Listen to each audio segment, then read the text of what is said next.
नरेंद्र मोदी जिंदाबाद, नरेंद्र मोदी जिंदाबाद,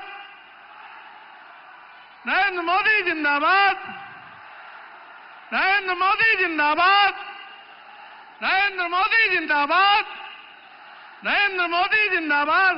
धन्यवाद।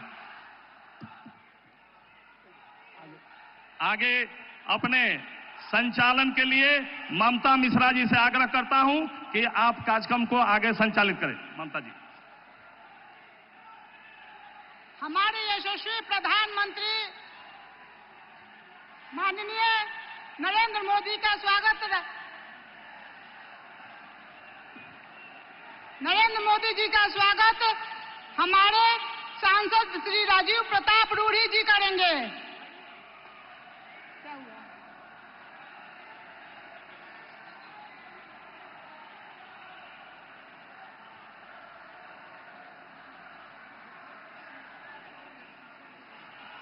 इस छपरा की पावन धरती पर हमारे यशस्वी प्रधानमंत्री श्री नरेंद्र मोदी जी का स्वागत राजीव प्रताप रूढ़ी जी करेंगे।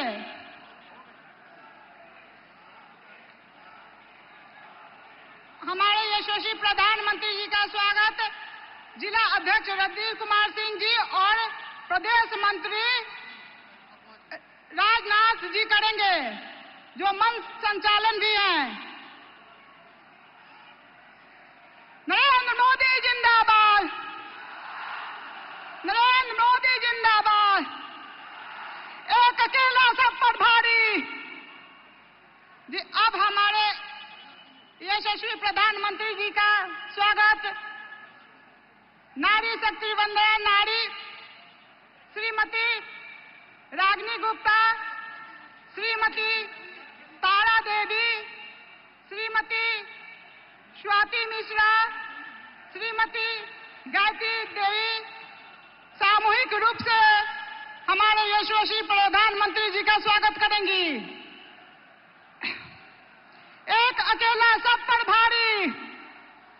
एक बार आप हमारे यशस्वी प्रधानमंत्री जी के लिए नारा लगाइए, जय श्री राम, जय श्री राम, जय श्री राम, जय श्री राम।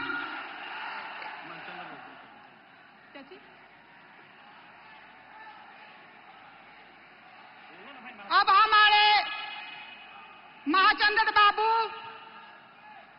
अंग वस्त्र देकर हमारे यशस्वी प्रधानमंत्री जी का स्वागत करेंगे। अब स्वागत भाषण के लिए हमारे सांसद श्री राजीव प्रताप रूढ़ी जी मंच पर आए। जय श्री राम, जय श्री राम।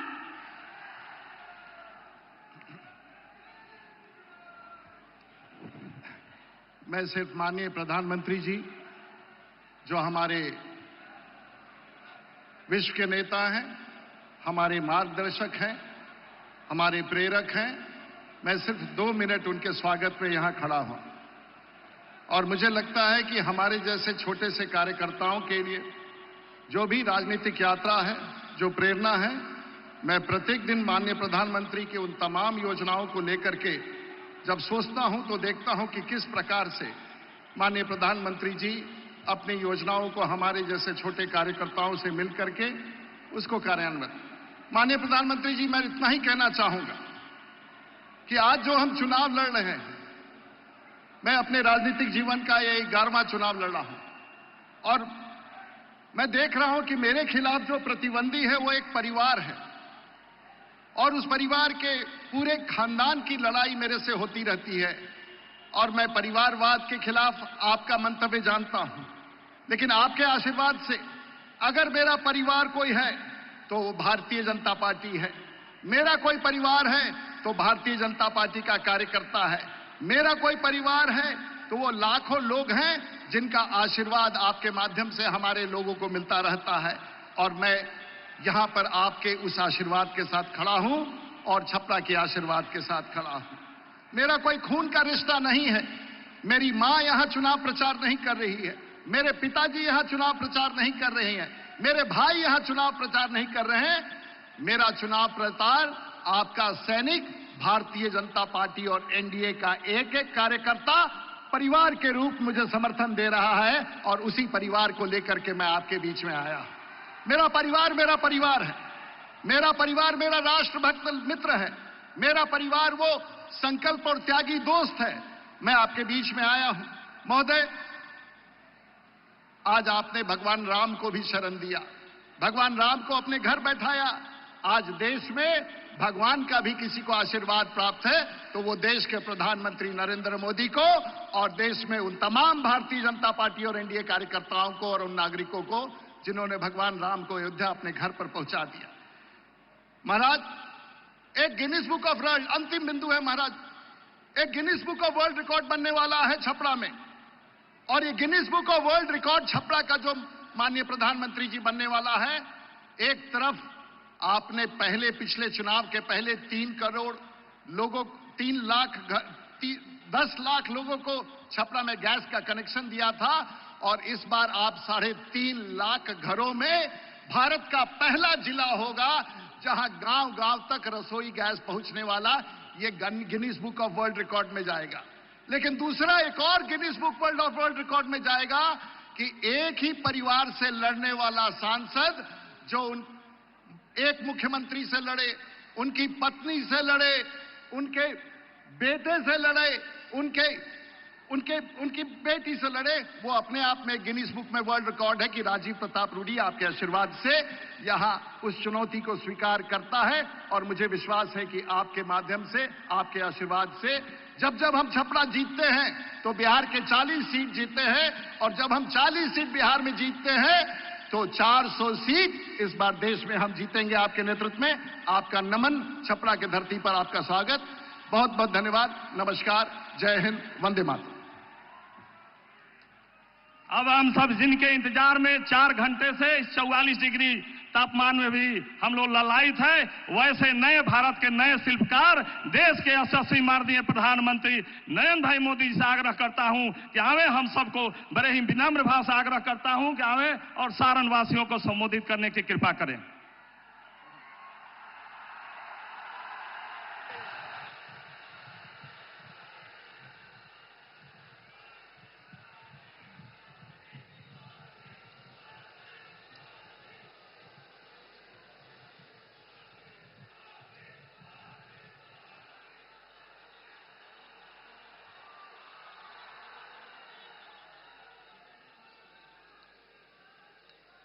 भारत माता की,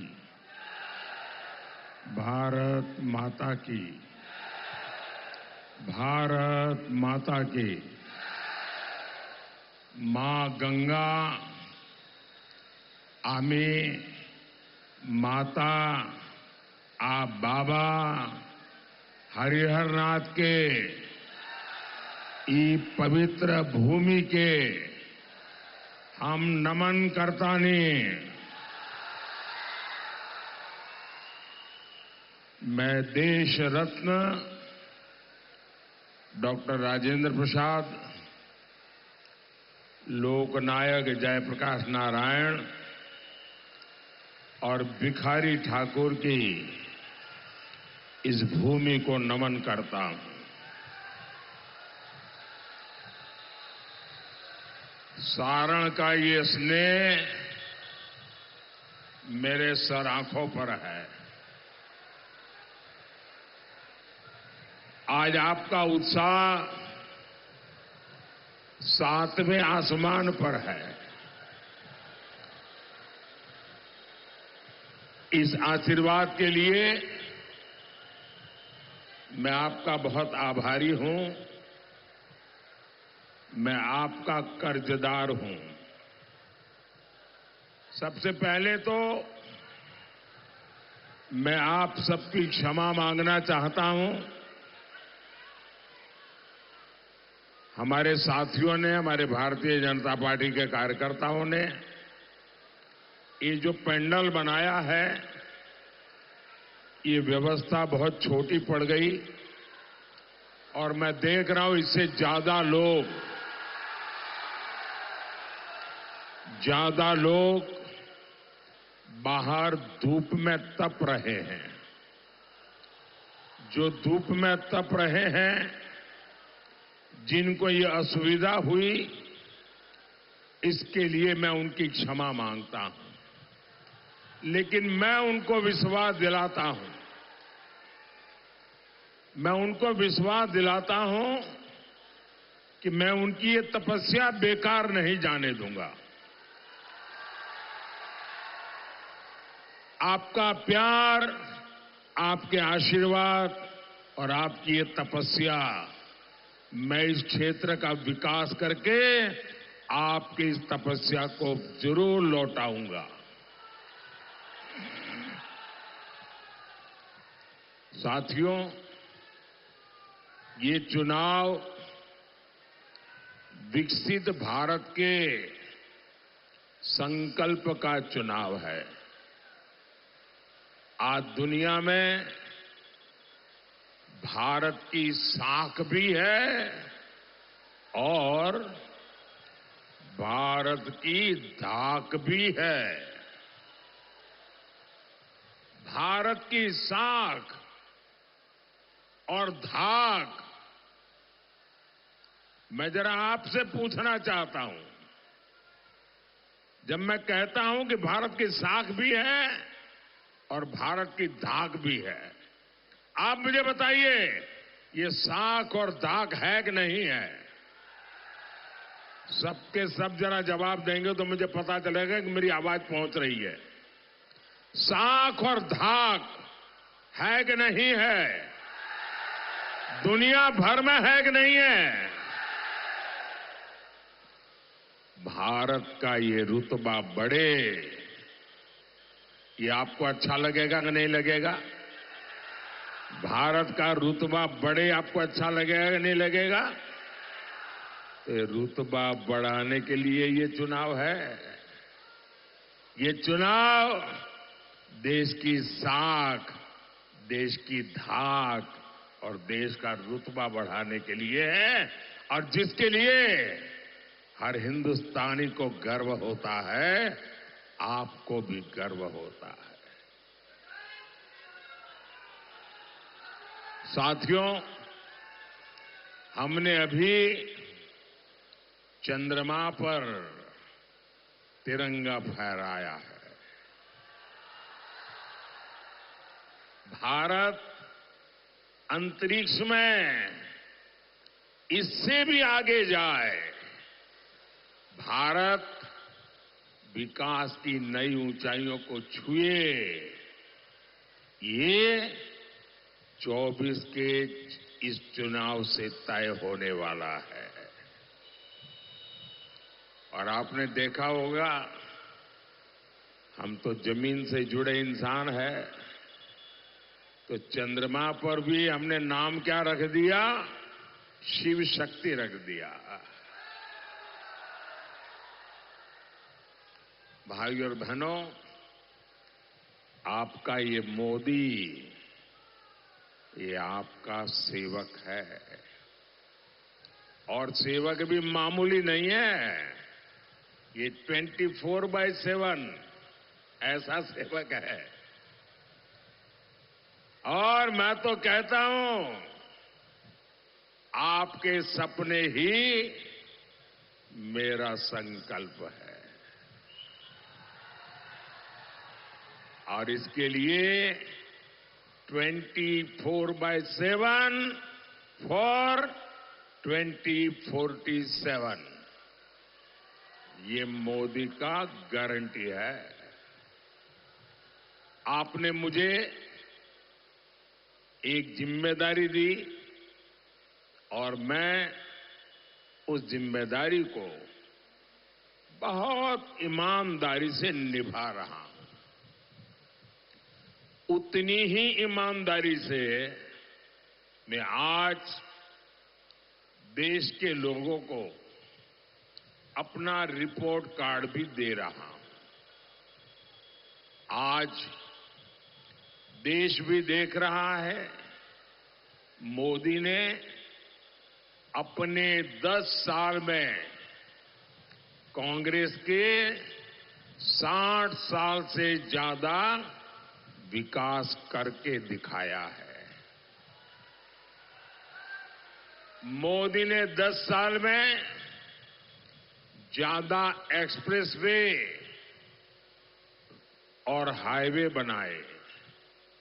मोदी ने 10 साल में ज्यादा आधुनिक ट्रेनें चलाई, ज्यादा रेलवे ट्रैक बिछाए। साथियों, हमारे देश में 60 साल में जितने एम्स खुले थे उससे 2 गुने ज्यादा एम्स हमने 10 साल में खोल दिए हैं। 10 वर्षों में हमने देश में मेडिकल कॉलेज की संख्या डबल कर दी है। यहां छपरा में भी 500 बेड का मेडिकल कॉलेज खुला है। आज देश के हर राज्य से एक्सप्रेस वे गुजर रहे हैं। पूरे देश में हाईवे का जाल बिछ रहा है। आप मुझे बताइए, ये आरजेडी का, कांग्रेस का,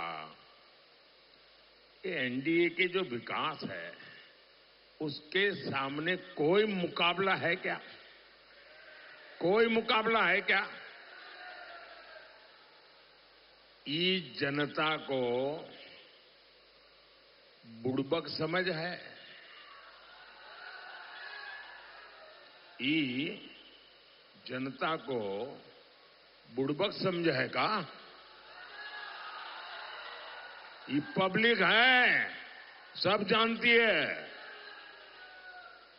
साथियों, कांग्रेस सरकारों ने इतने दशकों तक गरीब का पेट नहीं भरने दिया। गरीब और गरीब होता जा रहा था। देश की अर्थव्यवस्था बदहाल होती जा रही थी। लेकिन सरकार में बैठे लोग कहते थे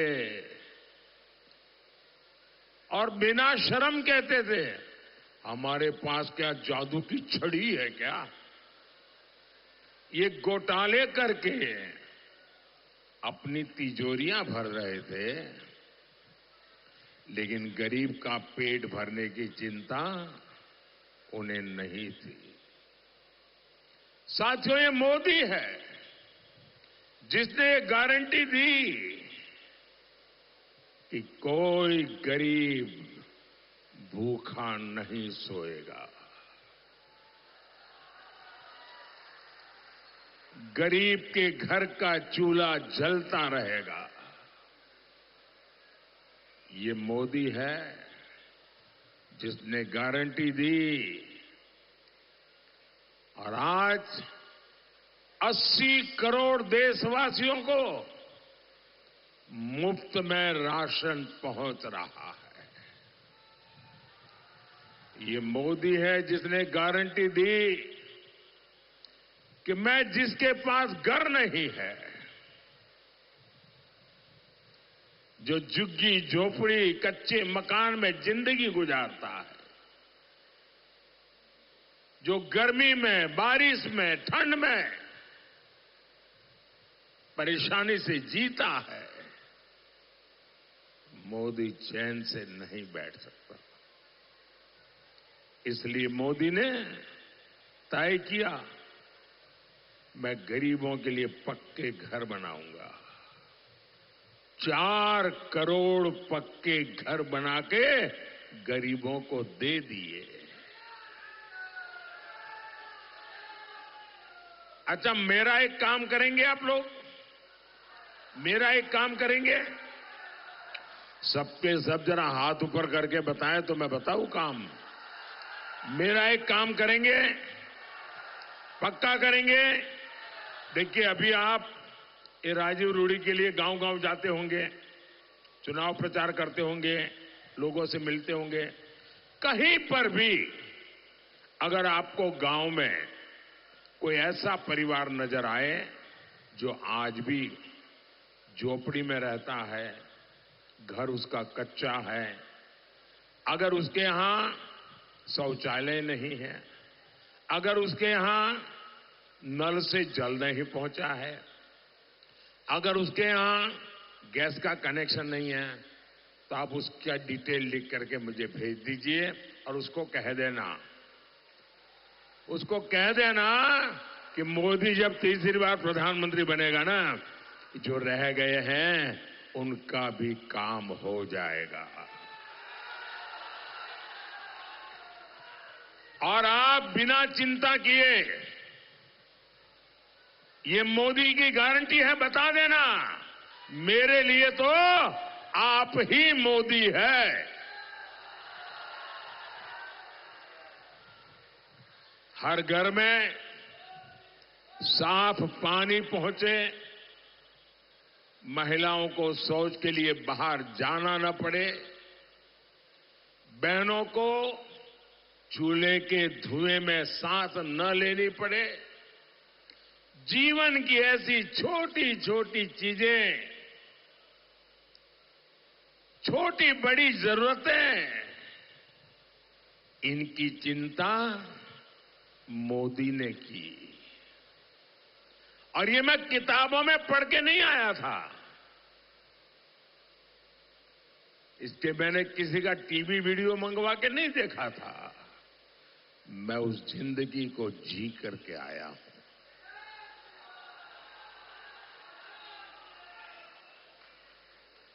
मैंने गरीबी को जिया है, इसलिए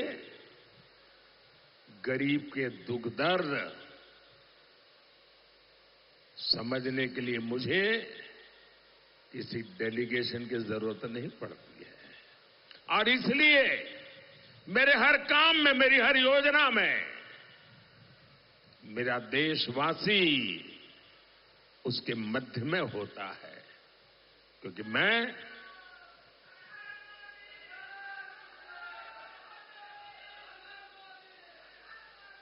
और इसका सबसे ज्यादा फायदा किसे हुआ? हमारे बिहार जैसे राज्यों को हुआ। आज बिहार के 8 करोड़ से ज्यादा जरूरतमंदों को मुफ्त राशन मिल रहा है। 1.25 करोड़ शौचालय बिहार की बहनों के लिए बने हैं। बिहार में 40 लाख परिवारों को प्रधानमंत्री आवास मिले हैं। और मोदी इतने पर ही नहीं रुका है, मोदी ने तय किया है अगले 5 वर्षों में हम गरीबों के लिए 3 करोड़ और घर बनाएंगे। मोदी को एहसास है कि हमारे युवाओं को अपने माता पिता के इलाज की चिंता रहती है। आजकल हर परिवार में माता पिता, दादा दादी, नाना नानी, चाचा चाची, बुजुर्ग होते ही होते, हर परिवार में होते। और 70 साल के बाद कोई न कोई बीमारी भी होती है। सब मेरे जैसे थोड़े होते हैं। और मुझे तो परमात्मा ने आपकी सेवा के लिए भेजा है, इसलिए वही मुझे तो संभाल लेता है। लेकिन आपके परिवार में तो कोई न कोई बीमारी होती है, और उसके कारण जो बेटा बेटी कमाते हैं उन पर डबल चिंता रहती है कि माँ बाप की सेवा करें, उनकी बीमारी में इलाज करें, कि बच्चों की पढ़ाई का चिंता करें, बच्चों के सपने पूरा करें, क्या करें, ये उसकी चिंता होती है। और इसलिए मैंने तय किया है अब आप अपने माता पिता की, दादा दादी की, चाचा चाची की, नाना नानी की, जो 70 साल से ऊपर के हैं, बीमारी में उनकी इलाज की चिंता मत कीजिए। दिल्ली में उनका बेटा बैठा है, अब उनके इलाज की चिंताएं मोदी करेगा। 70 साल से ऊपर की आयु के बुजुर्गों के इलाज को मुफ्त करने की हमने व्यवस्था सोची है। और ये मोदी की गारंटी है।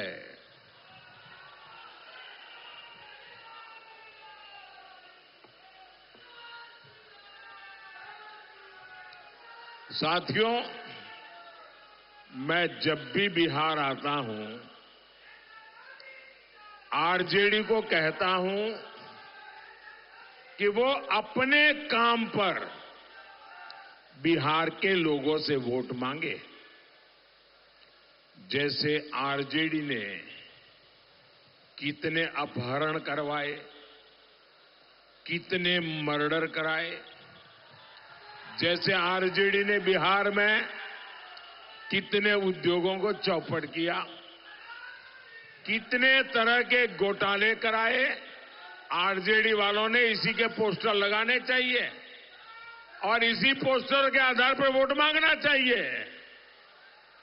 वो बिहार में जंगल राज लाने वालों का यही एकमात्र रिपोर्ट कार्ड है। और मैं इन जंगल राज वालों से भी ये भी कहूंगा कि नीतीश जी के नेतृत्व में जो काम हुए हैं, कृपा करके झूठ बोल के उस पर वोट मत मांगिए। आरजेडी के पास अपराध अत्याचार की इतनी बड़ी विरासत है, उसी के आधार पर वोट मांगिए। और आपके पास आरजेडी के लोग वोट मांगने के लिए आए ना, तो पल भर के लिए सोचना कि जंगल राज में क्या क्या होता था। और जो पहली बार वोट देने जा रहे हैं, जब जंगल राज की मुसीबतें थी तब उनका जन्म भी नहीं हुआ था। जरा उन फर्स्ट टाइम वोटर को मैं कहता हूं, आप अपने माता पिता दादा दादी से पूछिए उन्होंने कैसी मुसीबतों में दिन काटे थे, शाम को घर के बाहर नहीं निकल पाते थे। मेरे फर्स्ट टाइम वोटर मुझे नहीं, राजीव जी को नहीं, अपने परिवार के लोगों को पूछे कि कैसे मुसीबत के वो दिन थे। साथियों, इंडी गठबंधन वाले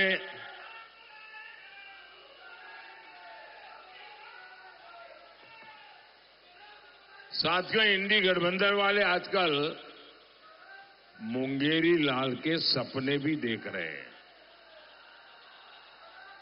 ये सपना देख रहे हैं कि केंद्र में इनकी सरकार बन जाएगी। और इन लोगों ने एक और बात तय कर ली है। ये लोग, भाई मेरी आवाज आपके जैसी मजबूत आवाज नहीं है मेरी। अगर आप मुझे अवसर दिया तो मैं बोलूं। इतने प्यारे नौजवान हो आप, इतने उत्साह से भरे हुए हो, लेकिन आपकी जो आवाज है ना उसको संभाल के रखना, कभी काम आएगी बहुत। इन लोगों ने सोचा है कि 5 साल में 5 प्रधानमंत्री। अब देखिए मुंगेरी लाल सपने कैसे देखते हैं, क्योंकि वो भानुबहन का कुनबा इकट्ठा होने वाला नहीं है जी। ये भानुमति का कुनबा इकट्ठा होने की संभावना नहीं है। इसलिए नई फॉर्मूला लाए कि हर साल एक प्रधानमंत्री, 5 साल में 5 प्रधानमंत्री। अब मुझे बताइए भाई, 5 साल में 5 प्रधानमंत्री होंगे तो इस देश का भला होगा क्या? भला होगा क्या? मुझे बताइए, भला होगा क्या? अरे आपके स्कूल में बच्चा पढ़ता है ना, और अगर हर 2 महीने में टीचर बदल जाए तो आप जाकर के शिकायत करोगे कि भाई ये हर 2 महीने में टीचर बदल जाता है, मेरे बच्चे का क्या होगा? ये कहते हैं 5 साल में 5 प्रधानमंत्री। अब मैंने सुना था कि एक बार 10 किसान इकट्ठे हुए और उन्होंने सोचा कि थोड़ा पैसा निकाल करके हम ट्यूबवेल करें और पानी निकाल करके खेती अच्छी करें। तो उन्होंने पानी की जानकारी वालों को बुलाया। तो उन्होंने कहा, देखिए भाई 100 मीटर नीचे जाओगे तो पानी मिलेगा और आपके 10 खेतों में पानी से खेती हो सकती है। तीनों के बहुत अच्छी बात है। अगर 100 मीटर नीचे जाते हैं तो अपना तो काम हो जाएगा। तो इन 10 लोगों ने कहा कि ऐसा करो भाई, 10 मीटर मेरे खेत में गड्ढा करो। दूसरे ने कहा 10 मीटर मेरे गड्ढा करो। तीसरे ने कहा 10 मीटर मेरे यहां करो। तो 10 लोगों ने कहा देखिए 100 मीटर तो हो गया, अब मुझे बताइए ये 10 खेत में 10-10 मीटर के गड्ढे करेंगे तो पानी निकलेगा क्या? पानी निकलेगा क्या? भाई एक जगह पे 100 मीटर निकल जाओगे तब पानी आएगा। ये 5 साल में 5 प्रधानमंत्री हमारा सर फोड़ेंगे, क्या करेंगे? साथियों, अपना वजूद बचाने के लिए आरजेडी कांग्रेस तुष्टीकरण की जीद पर अड़े है। अब आरजेडी कांग्रेस ने दलितों, पिछड़ों के आरक्षण का हक छीनने का ऐलान कर दिया है। आपसे आरक्षण छीनकर ये धर्म के आधार पर आरक्षण देना चाहते हैं। बिहार में जंगल राज लाने वाले नेता ने तो यहां तक कह दिया है कि पूरा का पूरा आरक्षण मुसलमानों को ही दे देना चाहिए। आप कल्पना कर सकते हैं, आरजेडी जिसे सब कुछ पिछड़ों ने दिया, वही आरजेडी पिछड़ों के साथ विश्वासघात करने वाली सबसे बड़ी पार्टी बन गई है। साथियों, इसी मुद्दे पर मैंने कांग्रेस को भी चुनौती दी थी। मैंने कहा था कांग्रेस लिख करके दे कि वो देश में एससी, एसटी, ओबीसी का आरक्षण मुस्लिमों में नहीं बांटेंगे, वो धर्म के आधार पर आरक्षण नहीं लगाएंगे। आज 3 हफ्ता हो गया, कांग्रेस और उनके साथियों के मुंह पे ताला लगा हुआ है। आरजेडी वाले भी इधर उधर की बातें कर रहे हैं, लेकिन कांग्रेस के वादों इरादों को खारिज नहीं कर रहे हैं।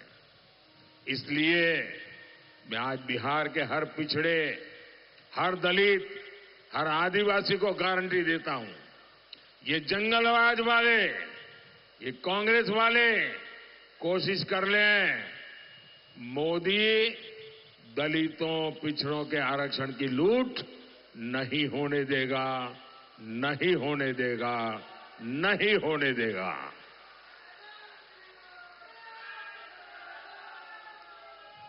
और आप याद रखना, वंचितों का जो अधिकार है, याद रखना, वंचितों का जो अधिकार है, मोदी उसका चौकीदार है।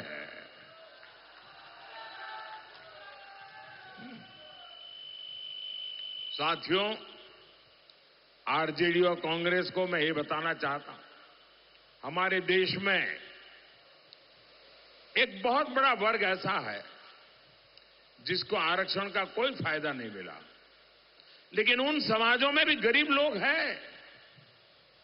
राजपूत समाज में भी गरीब लोग हैं, ब्राह्मण समाज में भी है, बनिया समाज में भी है। और इसलिए मैंने कहा कि समाज के जो अन्य वर्ग है, उनके जो गरीब बच्चे हैं, उनके लिए मैं 10% आरक्षण करूंगा। और आप देखिए, 10% आरक्षण किया, किसी का लूट करके नहीं किया, किसी को गाली गलौज करके नहीं किया, सबको साथ लेकर के किया और पूरी संसद को साथ लेकर के मैंने सामान्य वर्ग के गरीबों को आरक्षण दिया और देश में कोई तनाव नहीं हुआ, कोई झगड़ा नहीं हुआ, आराम से काम चल रहा है। लेकिन ये मुसलमानों को देख करके आग लगाना चाहते हैं। आरजेडी और कांग्रेस दोनों ही पार्टियां तुष्टीकरण की गुलाम है। आप भी देखिए, इस चुनाव में कांग्रेस पार्टी के मुद्दे क्या है? कांग्रेस पार्टी का मुद्दा है वो आपकी संपत्ति का एक्सरे करवाएंगे। बताइए, आपके लॉकर में क्या पड़ा है, आपके खेत कहाँ है, कितनी जमीन है, घर में सोना है, चांदी है, मंगलसूत्र है, क्या क्या है आपके पास, ये सारा एक्सरे करवाएंगे। आपकी जो कमाई है, घर जमीन है, कांग्रेस कहती है कि आप जरूरत से ज्यादा अगर होगा तो ले लेंगे, छीन लेंगे और अपनी वोट बैंक को मजबूत करने के लिए उसको बांट देंगे। भाइयों बहनों, कांग्रेस के नेता कहते हैं कि संपत्ति पर पहला हक मुस्लिमों का है। यही नहीं, ये आपकी जीवन भर की पूंजी भी हड़पना चाहते। कांग्रेस कह रही है आपकी संपत्ति आपके बच्चों को नहीं मिलेगी। हिंदुस्तान के हर मां बाप, गरीब से गरीब भी, तकलीफ रेट झेल करके भी बच्चों के लिए कुछ न कुछ जमा करता है। उसके मन में रहता है कि मरने के बाद बच्चों को कुछ दे करके जाऊं, जो भी हो, घर दूं, खेत दूं, कुछ न कुछ दे करके जाऊं। ये कांग्रेस वाले कहते हैं अब आप अपने बच्चों को नहीं दे पाएंगे। मतलब आपके माता पिता की जो संपत्ति है, उनकी मेहनत की संपत्ति है, वो अब आपको नहीं मिलेगी। आधे से अधिक ये विरासत कर लगा करके छीन लेने वाले हैं। मोदी इसके सामने दीवार बन के खड़ा है। मोदी ये नहीं करने देगा।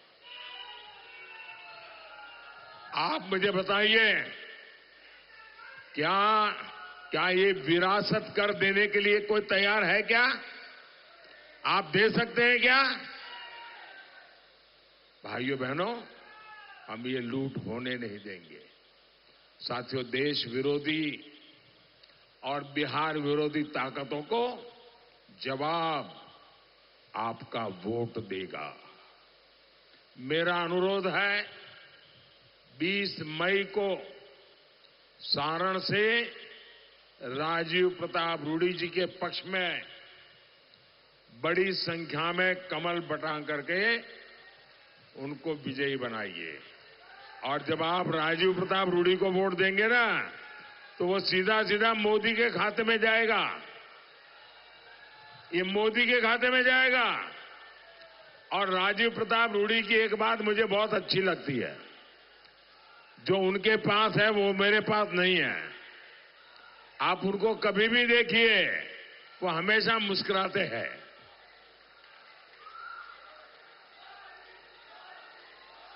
तो आपको ऐसा सांसद जो हर पल आपके साथ रहे, आपके सुख दुख का साथी रहे, ऐसा सांसद मुझे भी मजबूती देगा। तो आप और राजीव का मतलब ही कमल होता है भाई।